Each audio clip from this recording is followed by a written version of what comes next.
어머니, 제발 한 번만 들어보세요. 70세 한정혜는 차갑게 고개를 돌렸습니다. 들을 게 뭐가 있어? 딸 죽고 돈 들고 도망친 도둑한테? 저는 그런 적 없습니다. 없다고?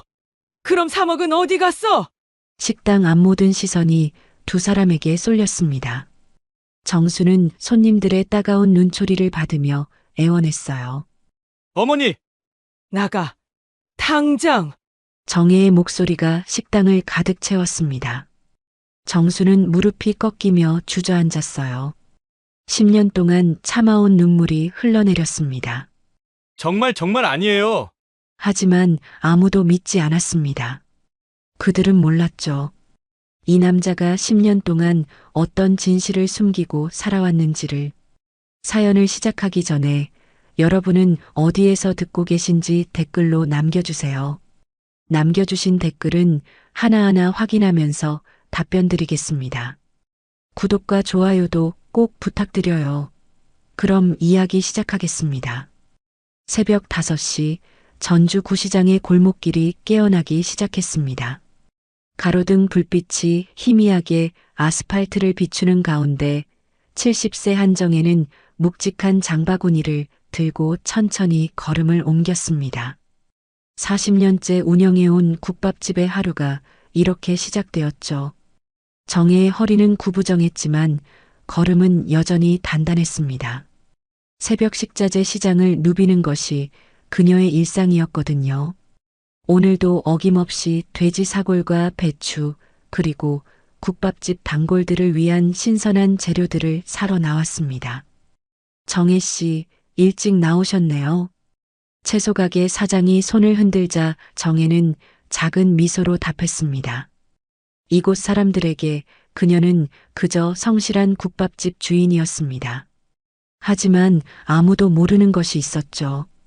10년 전 그녀가 얼마나 큰 상처를 안고 살아가는지 말입니다. 정혜는 생선 코너를 지나 육류 상인들이 모여 있는 쪽으로 향했습니다. 그런데 모퉁이를 돌아서는 순간 발걸음이 멈췄습니다. 길 한편에 구부정하게 서 있는 남자가 보였거든요. 낡은 회색 작업복을 입고 한쪽 다리를 약간 절뚝거리며 빗자루질을 하고 있었습니다. 그의 옆에는 2명의 아이가 서 있었죠. 하나는 10살 정도로 보이는 남자아이, 또 하나는 8살쯤 되어 보이는 여자아이였습니다. 아이들의 옷은 너무 컸습니다. 아마 중고로 산 것 같았죠. 남자아이는 아버지의 청소도구를 정리하고 있었고, 여자아이는 작은 손으로 쓰레기 봉투를 들고 있었습니다. 정혜의 눈이 그 남자의 얼굴로 향했습니다. 가로등 불빛 아래서도 알 수 있었죠. 여윈 뺨, 깊게 패인 눈가주름, 그리고 10년 전보다 훨씬 말라버린 어깨. 저 사람이. 정혜의 입술이 떨렸습니다. 심장이 요동치기 시작했죠. 그 남자가 바로 이정수였습니다. 죽은 딸 윤희의 남편, 그리고 10년 전 3억 원의 통장을 들고 다른 여자와 도망쳤다고 여겨졌던 그 사위 말입니다. 하지만 지금 그의 모습은 정혜가 상상했던 것과 전혀 달랐습니다. 호화로운 생활을 하고 있을 거라 생각했는데 새벽 시장 골목에서 청소를 하고 있었거든요. 게다가 2 손주까지 데리고 말입니다. 정혜는 가로등 기둥 뒤로 몸을 숨겼습니다. 심장이 터질 것처럼 뛰었죠. 10년 동안 원망했던 그 남자가 지금 이 순간 눈앞에 있었습니다. 정수는 빗자루질을 멈추고 작은 딸의 머리를 쓰다듬었습니다. 지훈아, 추우면 아빠한테 말해. 괜찮아요, 아빠. 아이의 목소리가 가늘게 들렸습니다. 정혜의 가슴이 먹먹해졌죠. 그 아이가 바로 자신의 손녀였습니다. 윤희를 닮은 그 작은 얼굴을 정혜는 10년 동안 외면해왔던 것입니다. 정수가 다시 빗자루를 들었습니다. 절뚝거리는 다리로 바닥을 쓸어가며 아이들에게 말했죠. 조금만 더 하면 끝날 거야. 그러면 집에 가서 라면 끓여줄게. 네, 아빠. 두 아이는 대답했지만 목소리에 활기가 없었습니다.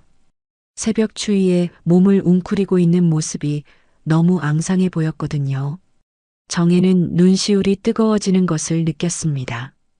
10년 전 그녀가 믿었던 이야기가 과연 진실이었을까요? 형의 말대로 정말 정수가 돈을 훔치고 도망친 것일까요? 지금 보는 이 모습은 전혀 달랐습니다. 새벽 시장에서 청소 일을 하며 아이들을 키우는 남자. 비싼 옷 한 벌 입지 않고 절뚝거리는 다리로 생계를 이어가는 사람이었죠. 정수가 청소를 마치고 도구들을 정리했습니다. 아이들과 함께 골목 너머로 사라져가는 뒷모습을 보며 정혜는 중얼거렸습니다. 저 사람, 왜 저러고 살아? 목소리가 떨렸습니다. 분노인지 슬픔인지 아니면 죄책감인지 알 수 없는 감정이 치밀어 올랐거든요. 정혜는 한참 동안 그 자리에 서 있었습니다.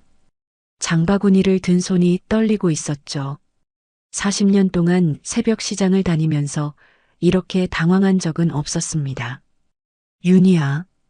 딸의 이름을 속으로 불렀습니다. 10년 전 교통사고로 세상을 떠난 딸. 그리고 그날부터 시작된 오해와 원망의 시간들. 정말 모든 것이 진실이었을까요? 정혜는 천천히 발걸음을 옮겼습니다. 오늘 아침 예상치 못한 재회가 그녀의 마음속에 커다란 파문을 일으켰습니다. 10년 동안 묻어두었던 의문들이 하나씩 고개를 들기 시작했죠. 시장의 하루는 여전히 분주하게 흘러갔습니다. 하지만 정혜에게는 모든 것이 달라 보였습니다. 과연 그 남자가 정말 도둑이었을까요? 아니면 자신이 10년 동안 잘못 알고 있었던 걸까요? 새벽 공기가 차갑게 뺨을 스쳤습니다. 정혜는 무거운 마음으로 시장 안쪽으로 걸어갔습니다.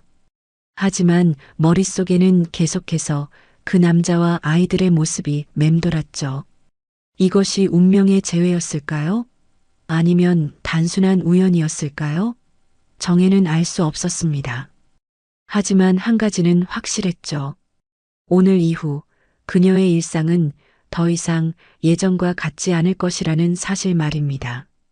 정혜는 하루 종일 마음이 어수선했습니다. 국밥집에서 평소처럼 손님들을 받았지만 자꾸만 새벽에 본 그 모습이 떠올랐거든요. 이정수와 두 아이들의 초라한 뒷모습이 눈에 밟혔습니다. 저녁이 되어서야 정혜는 결심했습니다. 10년 전 그날 밤의 기억을 정확히 되짚어 보기로 한 것이죠. 그동안 너무 아프고 분해서 애써 잊으려 했던 일들을 다시 꺼내보기로 했습니다. 정혜는 국밥집 문을 닫고 2층 살림집으로 올라갔습니다. 방 한쪽 장롱 깊숙이 넣어둔 상자를 꺼냈죠. 딸 윤희의 유품들이 들어있는 상자였습니다. 상자를 열자 10년 전의 기억이 물밀듯 밀려왔습니다. 윤희의 사진, 결혼 반지, 그리고 몇 장의 서류들. 정혜의 손이 떨렸죠. 그날 밤이었지. 2015년 11월 15일. 딸 윤희가 교통사고로 세상을 떠난 날이었습니다. 정수는 소방관 출동 중 2차 폭발에 휘말려 중환자실에 누워 있었죠. 정혜는 홀로 장례를 치러야 했습니다. 그런데 바로 그날 밤 정수가 다니던 건설회사에서 전화가 왔었죠. 사모님, 큰일 났습니다. 회사 금고에서 돈이 사라졌어요. 전화를 받은 것은 정혜가 아니라 정수의 형인 이정만이었습니다. 정만은 동생 대신 회사 일을 처리하러 갔다가 그 소식을 들었던 거죠. 정혜는 그때를 떠올렸습니다. 정만이 창백한 얼굴로 장례식장에 돌아왔을 때의 모습을요. 정혜 씨, 앉으세요. 무슨 일이에요? 정수 회사에서 금고 돈 3억 원이 사라졌대요. 정혜는 그 순간을 선명히 기억했습니다. 딸을 잃은 슬픔도 잠시 잊을 만큼 충격적인 소식이었거든요. 누가 가져간 거예요? 정만은 한참을 망설이다가 입을 열었습니다.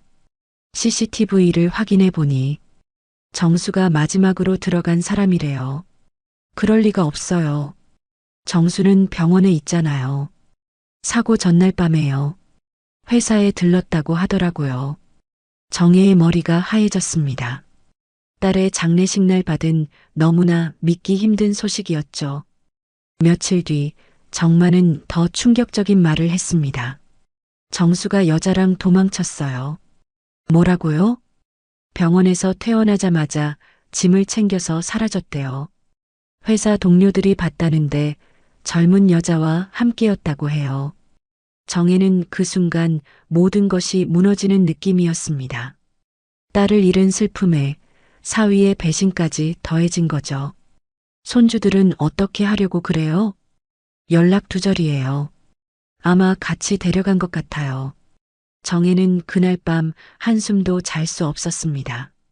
믿었던 사위가 도둑이 되어 다른 여자와 도망쳤다는 사실이 받아들여지지 않았거든요. 하지만 정만의 말에는 구체적인 증거들이 있었습니다. CCTV 목격자, 그리고 실제로 사라진 3억 원. 게다가 정수는 정말 연락이 두절되었죠. 일주일이 지나고 정만은 또 다른 소식을 가져왔습니다. 정수 통장 확인해 봤는데 큰 돈이 들어와 있더라고요. 얼마나요? 3억 정도. 시기도 딱 맞아요. 정혜는 그제서야 모든 것을 받아들였습니다. 아무리 사위를 믿고 싶어도 증거가 너무 명확했거든요. 그 사람 피가 흐르는 애들이야. 정혜는 그렇게 중얼거리며 손주들까지 원망하게 되었습니다. 10년 동안 한 번도 찾지 않았죠. 보고 싶은 마음은 굴뚝 같았지만 배신감이 더 컸습니다. 이제 정혜는 그때의 기억을 되짚으며 의문이 들기 시작했습니다. 오늘 새벽 본 정수의 모습이 자꾸 떠올랐거든요. 정말 도망친 사람이 저렇게 살까? 정수는 분명 다른 여자와 호화로운 생활을 하고 있을 줄 알았습니다. 하지만 현실은 달랐죠. 새벽 시장에서 청소를 하며 아이들을 키우고 있었습니다. 정혜는 상자 속에서 하나의 서류를 발견했습니다. 정수의 직장 동료가 전해준 사고 경위서였죠. 그때는 너무 혼란스러워서 제대로 읽어보지 못했던 문서였습니다. 구조작업 중 2차 폭발로 인한 중상, 하반신 마비 가능성, 현장 복귀 불가 판정. 정혜의 눈이 커졌습니다. 정수가 얼마나 큰 부상을 입었는지 이제야 알게 된 거죠. 그런 몸으로 정말 도둑질을 하고 도망칠 수 있었을까요? 그리고 또 다른 의문이 들었습니다. 왜 정만만 모든 상황을 알고 있었을까요? 회사 일도, 통장 확인도, 목격자 증언도 모두 정만을 통해서만 들었던 거죠. 정혜는 갑자기 소름이 돋았습니다. 혹시 정만이 거짓말을 한 건 아닐까요? 동생에게 누명을 씌운 채 진짜 범인은 따로 있는 건 아닐까요? 아니야, 그럴 리 없어. 정혜는 고개를 저었습니다. 정만은 정수의 친형이었거든요. 아무리 그래도 친동생을 그렇게 모함할 리는 없을 거라고 생각했죠. 하지만 의심의 씨앗은 이미 심어졌습니다. 오늘 본 정수의 모습과 10년 전 들었던 이야기가 너무 달랐거든요. 정혜는 휴대폰을 꺼내 정만의 번호를 찾았습니다.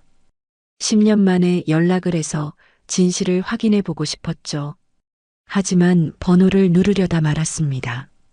아직 확실하지 않아. 섣불리 연락하기보다는 좀 더 지켜봐야겠다고 생각했습니다. 혹시 자신이 잘못 본 건 아닐까요? 정수와 비슷한 다른 사람이었을 수도 있잖아요. 정혜는 결심했습니다. 내일 다시 시장에 가서 확인해 보기로 한 거죠. 정말 그 사람이 정수가 맞는지, 그리고 정말 그렇게 어렵게 살고 있는지 말입니다. 밤이 깊어갔지만 정혜는 잠들 수 없었습니다. 10년 동안 확신했던 진실이 흔들리기 시작했거든요. 과연 누가 진짜 도둑이었을까요? 그리고 왜 정수는 아무 해명도 하지 않고 사라진 걸까요? 정혜의 얼굴에는 깊은 불안이 드리워졌습니다. 이 일이 단순한 오해가 아닐지도 모른다는 직감이 들었거든요.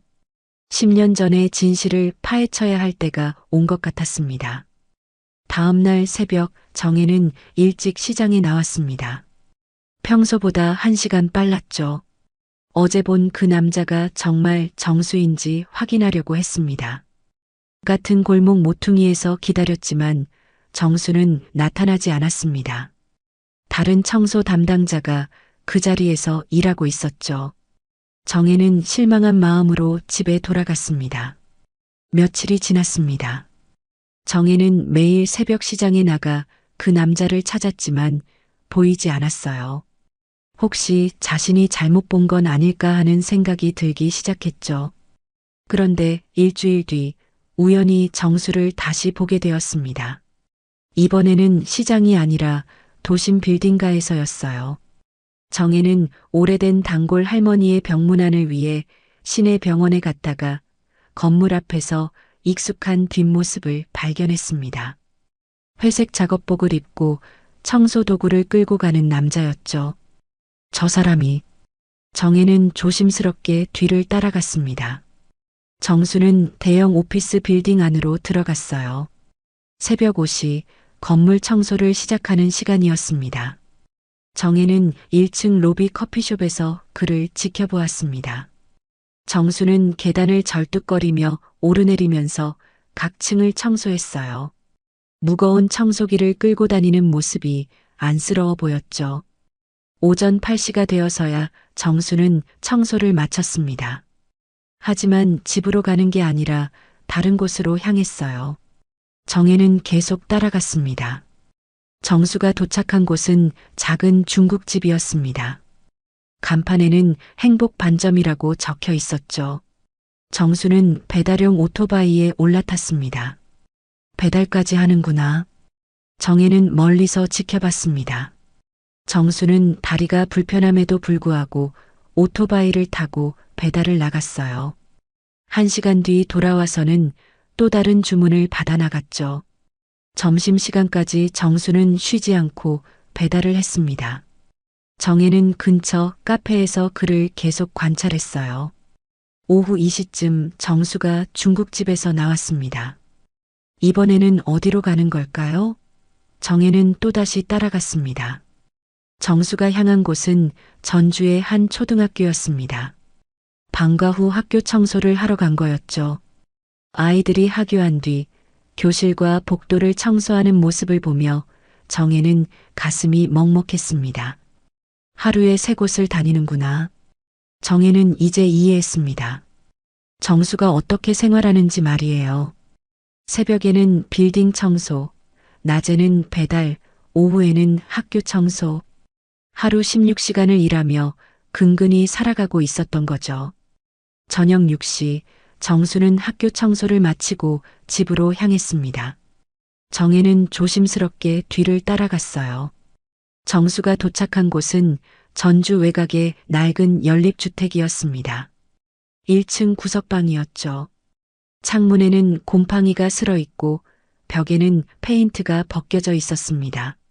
정혜는 골목 끝에서 숨어서 지켜보았습니다. 잠시 뒤 두 아이가 방에서 나왔어요.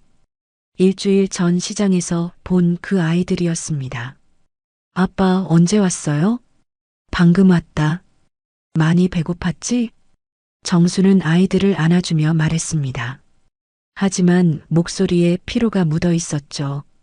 편의점에서 도시락 사왔어. 같이 먹자. 정수는 비닐봉지에서 3개의 도시락을 꺼냈습니다.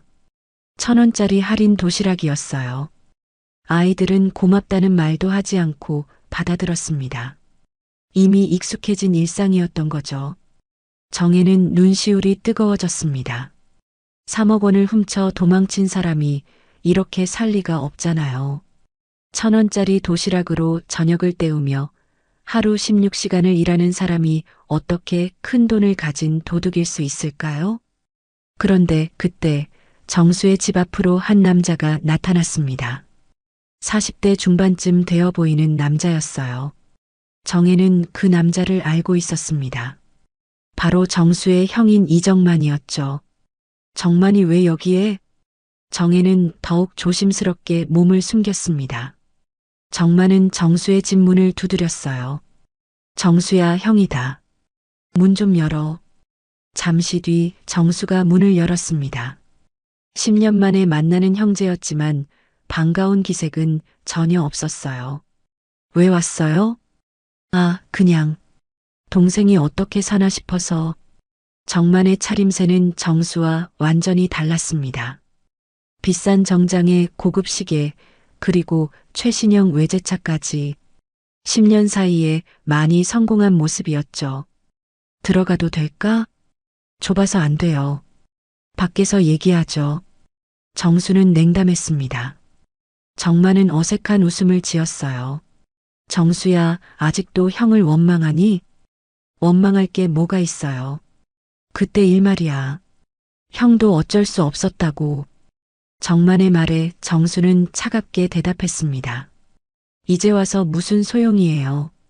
그래도 가족인데.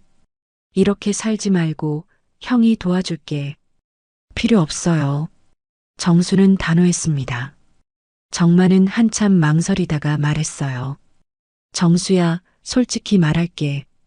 요즘 회사 일로 조사를 받고 있어. 혹시나 해서 하는 말인데 너 설마 그때 일을. 그만하세요. 정수가 말을 끊었습니다. 목소리에 분노가 섞여 있었죠. 저는 형한테 할 말 없어요. 그냥 가세요. 정만은 당황한 표정을 지었습니다. 뭔가 급한 일이 있는 것 같았어요. 정수야, 제발 한 번만. 가라고 했잖아요. 정수의 목소리가 커졌습니다. 그러자 집안에서 아이들이 문 쪽을 바라보는 게 보였어요. 정만은 결국 포기하고 돌아섰습니다. 하지만 차에 타기 전에 정수를 돌아보며 말했죠. 후회하지 마. 이번이 마지막 기회야. 정만이 떠난 뒤 정수는 한참 동안 그 자리에 서 있었습니다. 어깨가 떨리는 게 보였어요. 10년 동안 혼자 감당해온 무게가 느껴졌습니다. 정혜는 모든 것을 지켜본 뒤에야 깨달았습니다. 정만의 말과 행동이 너무 이상했어요. 마치 정수가 무언가를 알고 있는 것처럼 말하는 거였죠. 그리고 조사를 받는다는 말까지. 설마 정만이. 정혜의 머릿속에서 의심이 확신으로 바뀌기 시작했습니다. 10년 전 모든 증거를 가져온 사람이 정만이었어요. 그리고 지금도 정수를 협박하는 것 같은 말투였죠. 정혜는 결심했습니다. 이제 진실을 밝혀내야겠다고 말이에요. 정수가 정말 무고한 사람이라면 10년 동안 받은 모든 오해를 풀어줘야 했습니다. 하지만 어떻게 해야 할까요? 정만은 10년 동안 성공한 사업가가 되어 있었어요. 반면 정수는 하루하루 생계를 이어가는 것도 버거운 상황이었죠. 정혜는 어둠 속에서 홀로 서 있었습니다. 진실을 찾겠다는 의지는 확고했지만 앞길은 막막했어요. 과연 10년 전의 진실을 밝혀낼 수 있을까요? 정혜는 며칠 동안 잠을 이룰 수 없었습니다. 정수와 정만의 대화가 계속 머릿속을 맴돌았거든요. 특히 정만이 마지막에 한 말이 신경 쓰였어요. 후회하지 마. 이번이 마지막 기회야. 그 말투는 협박 같았습니다. 무언가를 숨기고 있는 사람의 말투였죠. 정혜는 결심했습니다. 딸 윤희의 유품을 다시 한번 꼼꼼히 살펴보기로 한 거예요. 혹시 놓친 것이 있을지도 모르니까요. 상자를 꺼내 하나씩 다시 정리했습니다. 사진, 결혼반지, 일기장, 그리고 몇 개의 소품들. 그런데 맨 아래쪽에서 작은 물건 하나를 발견했어요. 오래된 보이스 레코더였습니다. 손바닥만 한 크기의 녹음기였죠. 정혜는 그런 게 있었다는 사실조차 몰랐습니다. 이게 뭐지? 정혜는 조심스럽게 재생 버튼을 눌렀습니다. 하지만 소리가 나오지 않았어요. 배터리가 다 된 것 같았죠. 정혜는 서랍에서 새 건전지를 찾아 교체했습니다. 손이 떨렸어요. 10년 전 딸의 목소리를 들을 수 있을지도 모른다는 생각에 가슴이 두근거렸거든요. 다시 재생 버튼을 눌렀습니다. 잡음이 좀 있었지만 곧 익숙한 목소리가 들려왔어요. 엄마, 이 녹음을 듣고 계시다면. 윤희의 목소리였습니다. 정혜는 숨이 막혔어요. 10년 만에 듣는 딸의 목소리였거든요. 아마 제가 이미 세상에 없을 거예요. 그래서 미리 녹음해 놓는 거예요.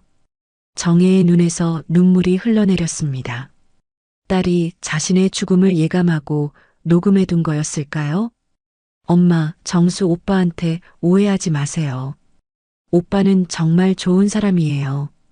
정혜는 가슴이 찢어질 것 같았습니다. 딸이 남편을 걱정하며 남긴 말이었거든요. 그런데 다음 말이 더 충격적이었습니다. 정수 오빠가 위험해요. 정만 오빠가 회사 돈을 건드렸어요. 정혜는 몸이 얼어붙었습니다. 정만이 회사 돈을 건드렸다고요? 내가 막으려 했는데 정만 오빠가 정수 오빠한테 누명을 씌우려고 해요. 증거까지 만들어놨어요. 녹음이 계속되었습니다. 정만 오빠는 정수 오빠가 소방관 일 때문에 바빠서 회사 일을 잘 모른다는 걸 이용했어요. 정수 오빠 명의로 통장도 만들었고요. 정혜는 주저앉았습니다. 다리에 힘이 풀렸거든요. 엄마, 만약 정수 오빠가 도둑이라는 소리를 들으면 절대 믿지 마세요. 정말 억울한 일이에요. 윤희의 목소리가 떨리고 있었습니다. 남편을 걱정하는 마음이 절절하게 느껴졌어요. 그리고 아이들 잘 부탁드려요. 정수 오빠 혼자서는 힘들 거예요. 녹음이 끝났습니다. 정혜는 한참 동안 움직일 수 없었어요. 10년 동안 믿었던 모든 것이 거짓이었다는 사실을 받아들이기 힘들었거든요. 정만이 그랬구나. 정혜는 분노가 치밀어 올랐습니다. 정만이 친동생에게 누명을 씌우고 자신까지 속인 거였어요. 그리고 10년 동안 떵떵거리며 살아왔던 거죠. 정혜는 녹음기를 다시 재생했습니다. 딸의 목소리를 한 번 더 듣고 싶었거든요. 하지만 이번에는 다른 부분도 들렸어요. 정수 오빠 미안해요. 내가 더 일찍 알았으면 막을 수 있었을 텐데. 그리고 배경에서 정수의 목소리도 희미하게 들렸습니다. 괜찮아, 윤희야. 우리가 증거를 찾아서 해결하자. 하지만 시간이 없어요. 정만 오빠가 내일 당장 신고하겠다고 했어요. 그럼 우리가 먼저 경찰서에 가자. 안 돼요. 정만 오빠가 만든 증거들이 너무 완벽해요. 오히려 오빠만 피해를 볼 거예요. 정혜는 모든 것을 이해했습니다. 윤희와 정수가 정만의 계략을 알고 있었지만 어쩔 수 없었던 거예요. 증거가 너무 완벽하게 조작되어 있었거든요. 그럼 어떻게 해? 일단 증거를 더 찾아야 해요. 정만 오빠의 계좌 이체 내역이나 회사 내부 서류 같은 것들을요. 하지만 그런 건 접근하기 어려워. 내가 해볼게요. 정만 오빠가 안심하고 있을 때 녹음이 갑자기 끊어졌습니다. 아마 그 직후에 사고가 난 것 같았어요. 정혜는 온몸이 떨렸습니다. 딸이 남편을 위해 위험을 무릅쓰려 했던 거였어요. 그리고 그 과정에서 사고를 당한 거였죠. 내 딸이 그렇게. 정혜는 울음을 터뜨렸습니다. 10년 동안 원망했던 사위가 실제로는 피해자였어요. 그리고 딸은 남편을 지키려다가 세상을 떠난 거였죠. 정혜는 분노로 온몸이 떨렸습니다. 정만에 대한 분노, 그리고 자신에 대한 자책감이 한꺼번에 밀려왔어요. 내가 뭘 한 거야. 정혜는 바닥에 주저앉아 울부짖었습니다. 무고한 사위를 10년 동안 원망했고 손주들까지 외면했던 거예요. 얼마나 많은 상처를 줬을까요? 정혜는 휴대폰을 집어들었습니다. 정만에게 당장 전화를 걸고 싶었어요. 하지만 손이 떨려서 번호를 누를 수 없었습니다. 진정해, 정혜야. 진정하고 생각해. 정혜는 심호흡을 했습니다. 감정적으로 행동하면 안 될 것 같았어요. 정만은 10년 동안 이 일을 숨겨왔던 교활한 사람이었거든요. 정혜는 녹음기를 꼭 쥐었습니다. 이것이 유일한 증거였어요. 하지만 10년이 지난 지금 이것만으로 정만을 처벌할 수 있을까요? 정혜는 결심했습니다. 일단 정수를 만나야겠다고 생각했어요. 10년 동안의 오해를 풀고 함께 정만을 상대할 방법을 찾아야 했습니다. 하지만 어떻게 정수에게 다가가야 할까요? 10년 동안 원망했던 시어머니를 정수가 받아줄까요? 정혜는 거울을 봤습니다. 눈이 빨갛게 부어 있었어요. 하지만 눈빛은 이전과 달랐습니다. 10년 동안의 분노와 원망이 사라지고 대신 결의가 서려 있었죠. 이제라도 바로 잡아야 해. 내 딸과 정수를 위해서. 정혜는 일어섰습니다. 다리가 후들거렸지만 의지는 확고했어요. 진실을 밝히고 정수에게 사과하고 정만을 처벌하겠다는 결심이었습니다. 정혜는 녹음기를 가방에 넣었습니다. 내일 당장 정수를 찾아가기로 했어요. 더 이상 미룰 수 없었습니다. 창밖을 보니 밤이 깊어가고 있었습니다. 하지만 정혜의 마음속에는 새로운 희망이 떠오르고 있었어요. 비록 늦었지만 이제라도 모든 것을 바로잡을 수 있을 거라는 희망 말입니다. 다음 날 아침 정혜는 일찍 일어나 몸단장을 했습니다. 오늘은 정수를 만나는 날이었거든요. 10년 만의 대면이었습니다. 정혜는 손에 보이스 레코더를 쥐고 전주 외곽으로 향했습니다. 어제 확인한 정수의 집 주소를 찾아가는 길이었죠. 가슴이 두근거렸어요. 연립주택 앞에 도착했을 때는 오전 10시였습니다. 정수는 새벽 일을 마치고 잠시 휴식을 취하는 시간이었을 거예요. 정혜는 한참 동안 망설였습니다.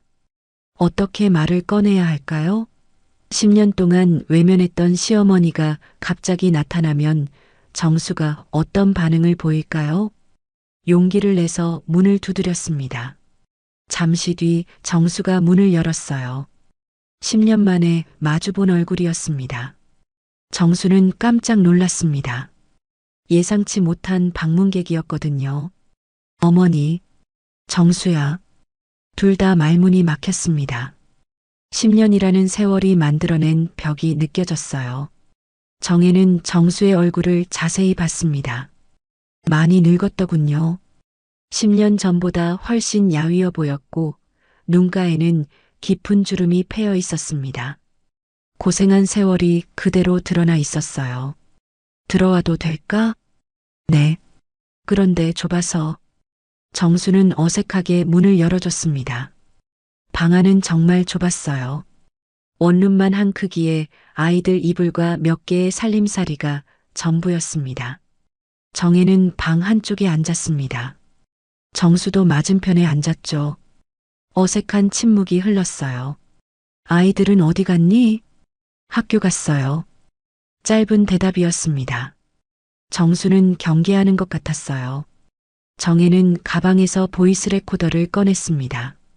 정수의 눈이 그것에 머물렀어요. 이게 뭔지 아니? 정수의 표정이 굳었습니다. 알고 있는 것 같았어요. 윤희가 남긴 거야. 정혜는 재생 버튼을 눌렀습니다.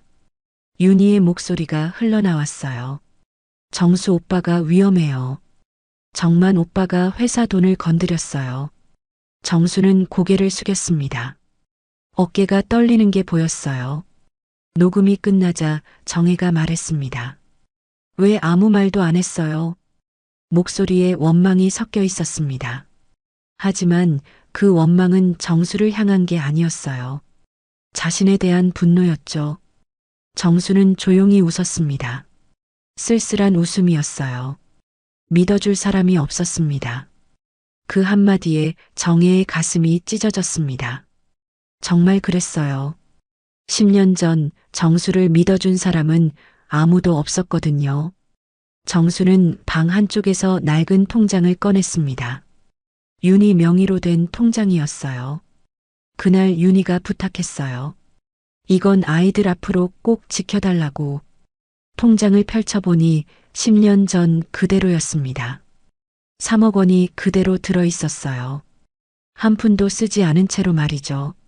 정혜의 눈에서 눈물이 흘러내렸습니다. 정수가 정말 도둑이었다면 이 돈을 진작 써버렸을 거예요. 하지만 10년 동안 손도 대지 않았던 거였죠. 정수야. 정혜의 목소리가 떨렸습니다. 미안하다. 정수는 고개를 저었습니다. 괜찮습니다. 어머니도 힘드셨을 거예요. 여전히 정중한 말투였습니다. 10년 동안 받은 상처에도 불구하고 시어머니를 원망하지 않는 것 같았어요. 정혜는 일어서서 정수 앞에 무릎을 꿇었습니다. 정말 미안하다.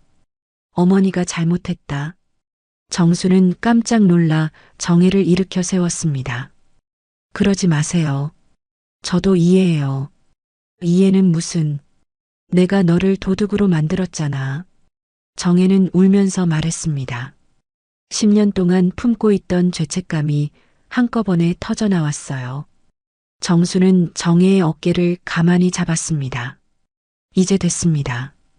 어머니가 진실을 알아주신 것만으로도 고마워요. 정혜는 정수를 바라봤습니다. 이 사람이 얼마나 착한 사람인지 새삼 깨달았어요. 10년 동안 혼자 모든 것을 감당하면서도 원망 한마디 하지 않는 거였죠. 이제 정만을 찾아가야 해. 이 일을 끝내야 해. 정수는 망설였습니다. 어려울 거예요. 형은 이미 모든 걸 숨겨버렸을 테니까. 그래도 해야 해. 더 이상 너 혼자 짊어지게 할 수 없어. 정혜의 목소리에는 단호함이 있었습니다. 10년 늦었지만 이제라도 정의를 세우겠다는 의지였어요. 정수는 한참 생각하더니 고개를 끄덕였습니다. 알겠습니다. 함께하죠. 그날 오후 정혜와 정수는 정만을 만나러 나섰습니다. 10년 만에 진실 대결이 시작되는 순간이었어요. 다음 날 오전 정혜와 정수는 정만의 회사로 향했습니다. 정만이 운영하는 중견 건설회사였어요. 10년 전과는 비교할 수 없을 만큼 큰 규모로 성장해 있었습니다. 회사 로비는 화려했습니다. 대리석 바닥과 고급 인테리어가 한눈에 들어왔어요. 정혜는 이 모든 것이 어떻게 만들어진 건지 짐작할 수 있었습니다. 이정만 대표 계세요? 접수 직원이 고개를 끄덕였습니다. 예약이 있으시나요? 가족입니다. 급한 일이 있어서요. 정혜는 단호하게 말했습니다. 직원은 내선 전화를 걸었어요. 잠시 뒤 정만이 로비로 내려왔습니다. 정수와 정혜를 보자 표정이 굳었어요. 갑자기 웬일이야? 얘기할 게 있어서 왔어. 정혜의 목소리는 차갑했습니다. 정만은 어색하게 웃으며 말했어요. 그럼 회의실로 가자. 세 사람은 2층 회의실로 올라갔습니다. 큰 유리창 너머로 도시 전경이 내려다 보였어요. 정만은 의자에 앉으며 여유 있는 척했습니다. 무슨 일인지 말해봐. 정혜는 가방에서 보이스 레코더를 꺼냈습니다. 정만의 얼굴이 순간 경직되었어요. 이게 뭔지 알지? 모르겠는데? 정만은 시치미를 뗐습니다. 하지만 목소리가 살짝 떨렸어요. 정혜는 재생 버튼을 눌렀습니다. 회의실에 윤희의 목소리가 울려 퍼졌어요. 정만 오빠가 회사 돈을 건드렸어요. 내가 막으려 했는데 정만 오빠가 정수 오빠한테 누명을 씌우려고 해요. 정만의 얼굴이 하얗게 질렸습니다. 하지만 여전히 부인했어요. 이게 뭔 소리야? 조작된 거 아니야? 조작이라고? 정수가 처음으로 입을 열었습니다. 목소리에 분노가 섞여 있었어요. 10년 동안 내가 도둑으로 살면서도 참았어. 하지만 윤희까지 거짓말쟁이로 만들 수는 없어. 정수는 가방에서 서류 묶음을 꺼냈습니다. 이게 뭔지 알아? 정만이 서류를 보자 더욱 당황했습니다. 10년 전 형의 계좌 이체 내역이야. 그리고 회사 금고에서 돈이 사라진 정확한 시간대별 출입 기록도 있어. 정수는 차분하게 말했습니다. 10년 동안 혼자 모은 증거들이었어요. 형이 금고에 마지막으로 들어간 시간은 사고 3일 전 밤 11시였어. 그리고 그날 밤 형 계좌로 큰 돈이 입금됐지. 정마는 말문이 막혔습니다. 예상치 못한 반격이었거든요. 정혜가 추가로 말했습니다. 그리고 이것도 있어. 정혜는 또 다른 녹음 파일을 재생했습니다. 이번에는 정만과 회사 직원의 대화였어요. 정만 씨, CCTV는 어떻게 할 거예요? 걱정 마. 그 부분만 편집하면 돼. 정수가 들어간 것처럼 보이게. 하지만 이런 일이 나중에 들통나면. 들통날 리 없어. 정수는 병원에 있으니까 변명도 못할 거야. 녹음이 끝나자 회의실은 조용해졌습니다. 정만은 완전히 굳어버렸어요. 이건 어디서 나온 거야? 회사 직원 중 한 명이 양심의 가책을 느끼고 제보한 거야. 정수는 담담하게 말했습니다. 김 과장이라고 알지? 형이 협박해서 거짓 증언하게 했던 그 사람. 정만의 얼굴에서 혈색이 사라졌습니다. 모든 것이 들통난 거였어요. 그때 회의실 문이 열렸습니다. 형사 2명이 들어왔어요. 이정만 씨죠? 업무상 횡령과 무고 혐의로 동행해야겠습니다. 정만은 벌떡 일어났습니다. 잠깐, 이건 오해야. 내가 뭘 잘못했다고. 증거는 충분합니다. 조용히 따라와 주세요. 형사가 수갑을 꺼내자 정만은 완전히 무너졌습니다. 정수야, 제발. 우리 형제인데. 형제? 정수가 차갑게 웃었습니다. 형제가 이런 일을 해? 10년 동안 나를 도둑으로 만들어 놓고? 미안해. 정말 미안해. 정만은 무릎을 꿇었습니다. 하지만 이미 늦었어요. 처음에는 실수였어. 회사 돈을 잠깐 빌려 쓴 것뿐이었는데. 실수? 정혜가 끼어들었습니다. 실수로 CCTV를 조작하고 실수로 거짓 증인을 만들어 정만은 더 이상 변명할 수 없었습니다. 형사들이 그를 일으켜 세웠어요. 앞으로는 법정에서 해명하세요. 정만이 끌려나가는 동안 회사 직원들이 복도에 모여 구경했습니다. 대표가 수갑을 차고 끌려가는 모습을 보며 모두 충격받은 표정이었어요. 회의실에는 정혜와 정수만 남았습니다. 10년 만에 진실이 밝혀진 순간이었어요. 정수는 창밖을 바라보며 말했습니다. 이제 윤희도 편히 쉴 수 있을 거예요. 정혜는 정수의 어깨에 손을 올렸습니다. 고생 많았다. 정말 고생 많았어. 정수의 눈에서 눈물이 흘러내렸습니다. 10년 동안 참아온 울분이 터져 나오는 거였어요. 너무 힘들었어요. 매일 죽고 싶었어요. 이제 됐어. 모든 게 끝났어. 정혜도 눈물을 흘렸습니다. 무고한 사위를 의심했던 자신에 대한 죄책감과 진실이 밝혀진 안도감이 섞인 눈물이었어요. 회사 밖으로 나오니 기자들이 몰려 있었습니다. 정만의 구속 소식이 벌써 퍼진 거였어요. 정수 씨, 10년 만에 누명이 벗겨진 심경이 어떠신가요? 앞으로 어떻게 사실 예정인가요? 기자들의 질문이 쏟아졌지만 정수는 묵묵히 걸었습니다. 정혜가 그의 팔을 잡아 지켜줬어요. 차 안에서 정혜가 말했습니다.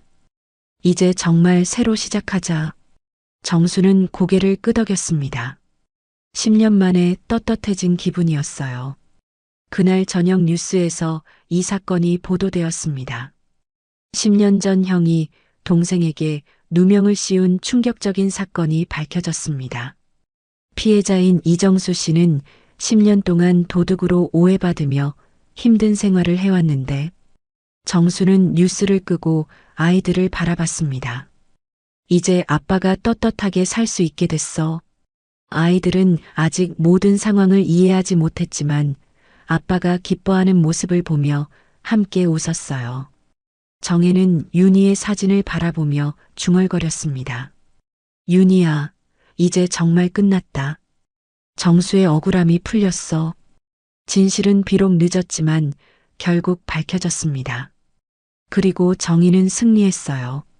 정만이 구속된 지 일주일이 지났습니다. 언론에서도 이 사건을 크게 다뤘어요. 10년 전 형이 동생에게 누명을 씌운 사건으로 보도되었죠. 정수의 억울함이 공식적으로 풀렸습니다. 경찰은 정만의 계좌 이동 내역과 회사 내부 서류를 모두 확인했어요. 정만이 10년 동안 숨겨왔던 모든 증거들이 드러났습니다. 정수는 하루아침에 달라진 현실을 받아들이기 어려워했습니다. 10년 동안 도둑으로 살아왔는데 갑자기 무죄가 되었거든요. 이제 뭘 해야 할지 모르겠어요. 정수는 정혜에게 말했습니다. 오랫동안 숨어 살았던 사람이 세상에 나오는 것은 쉽지 않았어요. 정혜는 정수에게 제안했습니다. 우리 국밥집에서 일하면 어때? 괜찮을까요? 당연하지. 이제 가족인데. 정혜의 마음은 이미 결정되어 있었습니다. 10년 동안 잃어버린 시간을 되찾고 싶었거든요. 며칠 뒤 정수는 두 아이와 함께 정혜의 국밥집으로 이사했습니다. 2층에 있던 빈 방을 정리해서 만든 거처였어요. 비좁았지만 따뜻했습니다. 정수는 국밥집 일을 배우기 시작했습니다. 10년 동안 여러 일을 해봤지만 음식점 일은 처음이었어요. 하지만 성실했습니다. 사고를 우릴 때는 이렇게 해야 해. 정혜가 하나하나 가르쳐줬습니다. 정수는 집중해서 들었어요. 시어머니의 손길이 얼마나 정성스러운지 새삼 깨달았습니다. 아이들도 국밥집에 적응했습니다. 큰 손주인 정민이는 방과 후에 와서 서빙을 도왔어요. 작은 손주인 지훈이는 카운터에서 숙제를 했습니다. 손님들은 처음에 호기심 어린 눈으로 바라봤습니다. 언론에 나온 그 가족이라는 것을 알고 있었거든요. 하지만 곧 평범한 일상으로 받아들였어요. 정수 씨, 국물 맛이 좋아졌네요. 감사합니다. 정수는 손님들에게 정중하게 인사했습니다. 10년 만에 떳떳하게 사람들 앞에 설 수 있게 된 거였어요. 어느 날 저녁 국밥집 문을 닫고 네 사람이 함께 저녁을 먹었습니다. 정혜가 직접 끓인 된장찌개와 반찬들이 상에 올라왔어요. 할머니, 맛있어요. 지훈이가 말했습니다. 정혜는 손녀의 말에 뭉클했어요. 10년 만에 듣는 할머니라는 호칭이었거든요. 많이 먹어라. 너무 말랐다. 정혜는 아이들 그릇에 반찬을 계속 올려줬습니다. 10년 동안 제대로 챙겨주지 못한 미안함이 있었어요. 정민이도 이제 정혜에게 마음을 열기 시작했습니다. 할머니, 내일 학교에서 가족사진 가져오라고 했어요. 그래. 그럼 우리 사진 찍자. 정혜는 기뻤습니다. 이제 진짜 가족이 된 것 같았거든요. 정수는 조용히 식사를 했습니다. 이런 평범한 일상이 얼마나 소중한지 알고 있었어요. 10년 동안 꿈꿔왔던 모습이었습니다. 며칠 후 변호사로부터 연락이 왔습니다. 정만의 재산 중 일부가 정수에게 배상금으로 지급될 예정이라는 소식이었어요. 얼마나 받게 될까요? 한 5억 정도 될 것 같습니다. 큰 금액이었습니다. 하지만 정수는 별로 기뻐하지 않았어요. 그 돈으로 뭘 하려고? 정혜가 물었습니다. 지훈이 수술비로 쓰고 나머지는 국밥집 확장에 보태드리고 싶어요. 정수의 대답에 정혜는 감동했습니다. 여전히 남을 먼저 생각하는 사람이었어요. 국밥집은 날이 갈수록 손님이 늘었습니다. 정수의 성실함과 정혜의 정성이 어우러져 맛도 더 좋아졌거든요.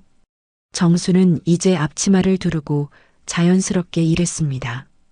설거지도 하고 재료 준비도 했어요. 절뚝거리는 다리로도 부지런히 움직였습니다. 아이들도 변했습니다. 예전보다 밝아졌어요. 할머니의 사랑을 받으며 안정감을 찾은 거였죠. 아빠, 나 커서 할머니처럼 요리사 될래. 지훈이가 말했습니다. 정혜는 손녀를 안아주며 말했어요. 그래, 우리 지훈이가 최고의 요리사가 되자. 저녁이 되면 네 사람은 함께 2층에서 시간을 보냈습니다. 정혜는 아이들에게 옛날 이야기를 해줬어요. 정수는 아이들 숙제를 도와줬습니다. 할머니, 엄마는 어떤 사람이었어요? 어느 날 정민이가 물었습니다. 정혜는 잠시 말을 멈췄어요. 너희 엄마는 세상에서 가장 착한 사람이었단다. 아빠를 많이 사랑했고 너희들도 많이 사랑했어. 엄마가 지켜보고 있을까요? 그럼 분명히 지켜보고 있을 거야. 우리가 이렇게 행복하게 사는 모습을 보고 기뻐하실 거야. 정혜의 목소리가 조금 떨렸습니다. 윤희에 대한 그리움은 여전했어요. 정수도 말했습니다. 엄마가 우리를 다시 가족으로 만들어주셨어. 그날 밤 정혜는 윤희의 사진을 보며 중얼거렸습니다. 윤희야, 이제 엄마가 정수와 아이들을 잘 돌볼게. 걱정하지 마. 한 달이 지나자 국밥집에는 새로운 간판이 달렸습니다. 윤희네 식당이라고 적혀 있었어요.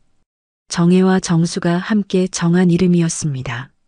손님들이 하나둘 간판을 보며 미소를 지었습니다. 가족의 사랑이 담긴 이름이라는 걸 알 수 있었거든요. 이제 윤희도 편히 쉴 거야. 정혜는 정수에게 말했습니다. 네, 어머니. 우리가 행복하게 살면 윤희도 기뻐할 거예요. 정수는 대답했습니다. 이제 그의 얼굴에는 평온함이 있었어요. 따뜻한 국밥 냄새가 거리에 퍼졌습니다. 그리고 그 안에서 새로운 가족의 웃음소리가 들려왔어요. 10년 만에 찾은 진짜 행복이었습니다. 6개월이 지났습니다. 윤희네 식당은 이제 전주에서 유명한 맛집이 되었어요. 진짜 가족의 정성으로 만든 음식이라는 소문이 퍼졌거든요. 정혜는 매일 새벽 5시에 일어나 사고를 우렸습니다. 정수는 6시에 일어나 재료를 준비했어요. 아이들은 7시에 일어나 학교 갈 준비를 했습니다. 평범하지만 행복한 일상이었죠. 지훈이의 심장 수술도 성공적으로 끝났습니다. 정만에게서 받은 배상금으로 최고의 병원에서 치료받을 수 있었어요. 이제 다른 아이들처럼 뛰어놀 수 있게 되었습니다. 할머니, 나 이제 체육 수업도 들을 수 있어요. 지훈이가 밝게 웃으며 말했습니다. 정혜는 손녀를 꼭 안아줬어요. 정민이도 많이 변했습니다. 예전에는 말이 없고 조심스러웠는데 이제는 활발한 소년이 되었어요. 할머니, 우리 반 친구들이 여기 국밥 정말 맛있다고 해요. 그래, 그럼 친구들 데려와라. 할머니가 맛있게 해줄게. 정혜는 손주들과 대화하는 시간이 가장 행복했습니다. 10년 동안 놓쳤던 시간을 조금씩 되찾아가는 느낌이었어요. 어느 토요일 오후 정혜는 정수와 아이들에게 제안했습니다. 오늘은 일찍 문 닫고 윤희 보러 가자. 다들 고개를 끄덕였습니다. 가족이 된 후 처음으로 함께 성묘를 가는 날이었어요. 전주 외곽의 공원묘지로 향했습니다. 윤희의 묘는 작은 언덕 위에 있었어요. 정혜가 10년 동안 정성껏 돌봐온 곳이었습니다. 묘비 앞에 꽃을 놓고 네 사람이 나란히 섰습니다. 정혜는 윤희의 사진을 바라보며 말했어요. 윤희야, 엄마가 늦었지만 정수와 아이들을 데려왔어. 정수는 무릎을 꿇고 묘비 앞에 절했습니다. 지켜주지 못해 미안합니다. 대신 아이들은 꼭 지켰습니다. 목소리가 떨렸습니다. 10년 동안 혼자 견뎌온 무게가 느껴졌어요. 정혜가 정수의 어깨를 잡았습니다. 이제 됐다. 다들 잘 살면 그게 용서야. 아이들도 엄마 앞에서 인사했습니다. 엄마, 우리 이제 할머니랑 아빠랑 행복하게 살고 있어요. 엄마, 보고 싶어요. 하지만 우리 잘 살고 있으니까 걱정하지 마세요. 정혜는 눈시울이 뜨거워졌습니다. 이런 순간이 올 줄 몰랐어요. 10년 전에는 상상도 할 수 없었던 장면이었거든요. 해가 서쪽으로 기울어가고 있었습니다. 석양이 윤희의 묘를 따뜻하게 비추고 있었어요. 정혜는 마음속으로 딸에게 말했습니다. 윤희야, 엄마가 이제야 알았다. 사랑한다는 건 믿는다는 거구나. 의심하는 게 아니라 끝까지 믿어주는 거야. 정수가 일어서며 말했습니다. 이제 가볼까요? 응, 가자. 네 사람은 손을 잡고 언덕을 내려갔습니다. 정혜와 정수, 그리고 두 아이의 실루엣이 석양에 길게 드리워졌어요. 돌아가는 길에 정혜는 문득 깨달았습니다.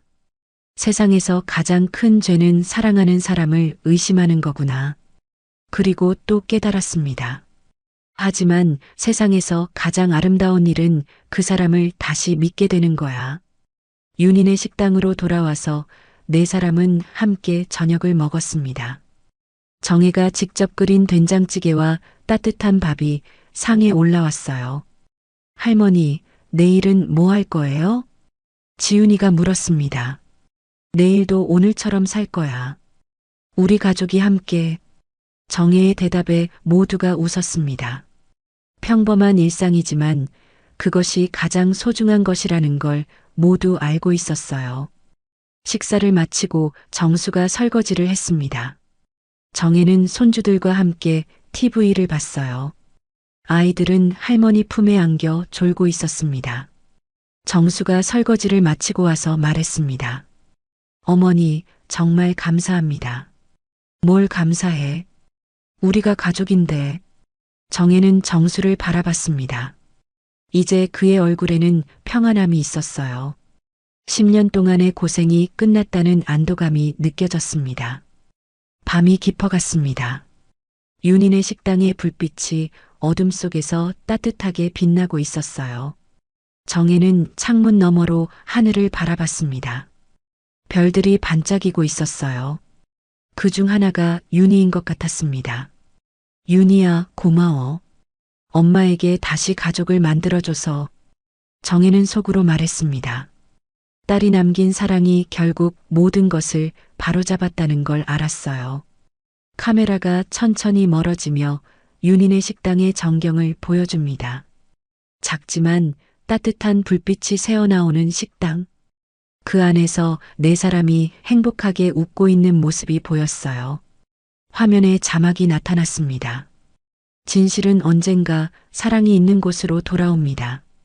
그리고 또 다른 자막이 이어졌습니다. 가족이란 서로를 끝까지 믿어주는 사람들입니다. 윤희네 식당의 불빛이 화면을 가득 채우며 이야기가 끝났습니다.